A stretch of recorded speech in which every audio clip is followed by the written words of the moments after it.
Hey guys, welcome back to my channel. Today I'm going to do my 5 pros and my 5 cons of having babies close together. So my 2, here's one. My other one is not napping, but what are we gonna do? We're just gonna leave her in there until she falls asleep.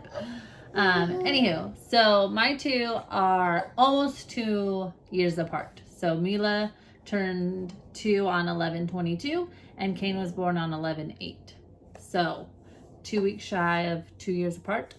And I saw another mama do this with her pros and cons, and I thought that was so interesting because everybody's pros and cons are kind of different, but kind of the same at the same time. So I wanted to share mine, and I have 5 and 5. So let's get started. I have them right here on my laptop because I'm recording on my phone again because I kind of like it a little bit more than my big camera. So we're gonna do that. Okay, we're gonna start with pros. So I'm just gonna disclaim this. I'm not complaining of having 2. I wanted 2 close together. If you don't know, me and my sister are very close together, and I would not do that. We are 9 months and 2.5 weeks, 3 weeks apart. We're the same age for a good chunk of time. I'll just let you process that. Yep. Anywho, mine are 2 years apart. We're gonna leave it at that. So we're gonna start with the pros. I'm not complaining. When I get to the cons, I'm just being realistic. Anywho, my 5 pros. Number 1, you're already used to it. You're already used to not sleeping. Kind of. Because I had a toddler who slept through the night and then I flipped back into newborn life. So you're used to the babyness. You just got out of it, but you can jump right back in. It's not like I've waited a lot of years and I had to start over and I'm forgetting what I'm doing, and I don't, even though I kind of forgot what I was doing. But you get what I'm saying. Number 2, you have all of the baby things. So one thing I want to say out there, if you are pregnant and you're having a girl and it's your first, don't buy everything pink unless you are choosing to just have one child, because I made that mistake and now everything we own is pink. Pink high chair, pink bathtub, pink jumper, pink seat, pink bumbo, pink, literally everything we own is pink. So Caden had to get obviously new things, and then some things he just stayed in that are pink, which is fine too, but I also wanted him to have his own stuff as well.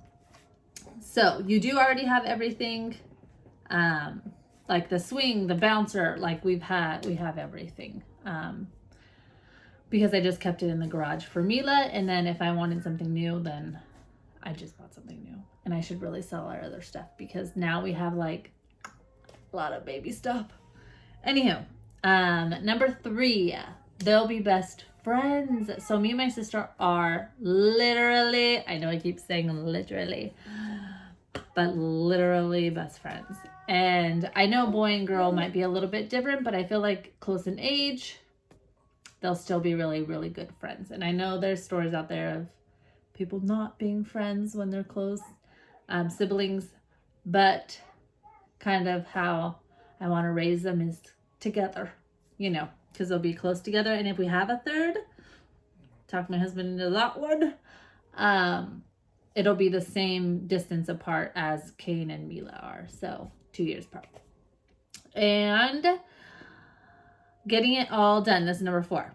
So what I mean by getting it all done is you're doing it all now instead of waiting. And then you're totally out of the loop and all the new things, because baby stuff is changing so fast and there's so many new things all the time. I can see it being hard to jump back into it. And I'm getting it all done now while I feel that I can. And then obviously later in life, I could just enjoy them all instead of having them. And the last one is later in life, they'll be interested in similar things and similar phases of life. So I know boy and girl can be different, can be into different things. But I feel like they'll be similar, like going to middle school together, going to high school and elementary school. And there will be a time, obviously, when they miss each other because of the age. But for the most part, they should be at least in the school at the same time for a little bit. Now to the cons. So I'm not complaining. I love my children, but there is cons, obviously, to having them so close together. Kane doesn't think so. All right. Number 1, chasing around a toddler while you're pregnant. So when I was pregnant with Kane, I was working out at the same time. Something I did not do when I was pregnant with Mila. I mean, I taught dance, but I wasn't like physically working out. So I think that helped. But sitting down, picking up toys, picking them up, figuring out their situations. Got a crazy hair here. There we go. Just bending down, picking up toys, giving bath time. Bath time was so hard. You agree? Yes, you do. You weren't even there. Bath time was hard. Picking up toys was hard. Kane just agrees with everything I say. Chasing them around, or chasing Mila around. She wasn't big of a runner, but I still had to be, still getting a crazy head. There we go. Still had to be running after her all of the time. Number 2 con, lack of sleep.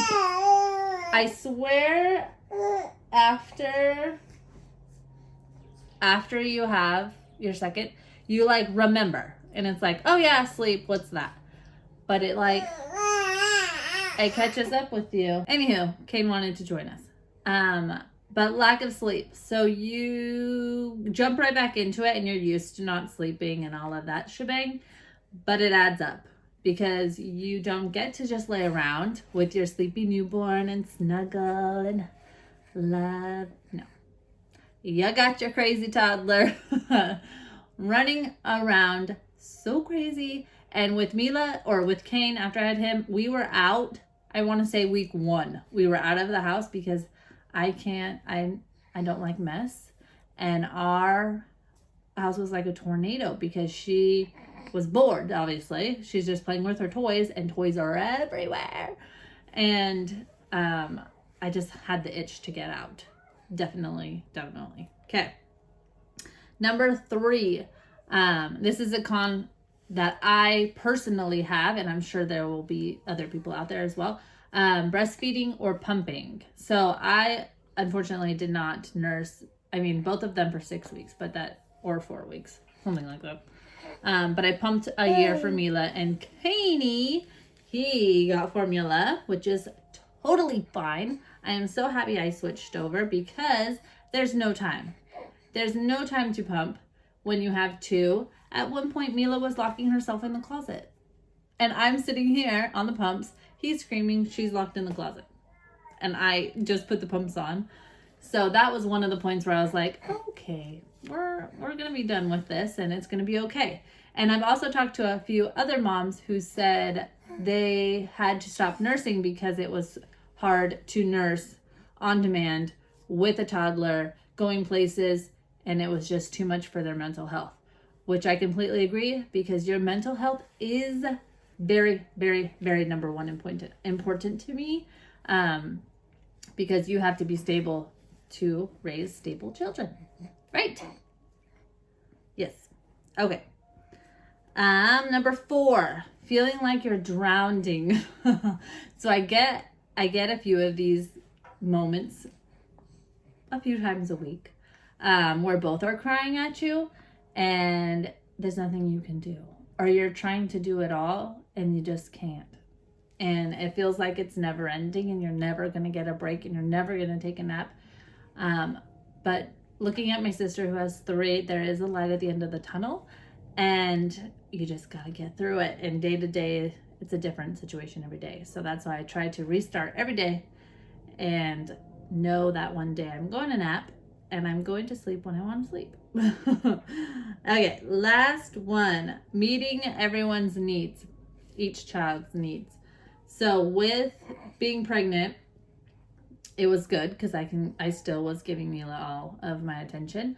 Now there's baby Kane, then both, like I said, crying at you, and you can't fix both at the same time or as fast as you want to, or as fast as you used to, or do like spend extra minutes with Mila in the morning before we went to our workout or preschool.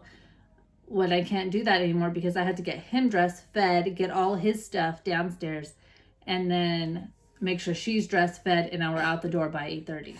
So there are situations that have been cut because I don't have time, because there's two of them, which it's not a bad thing. It's just how we're going to live our life now. And as long as you feel okay with what you're doing, I think you're fine.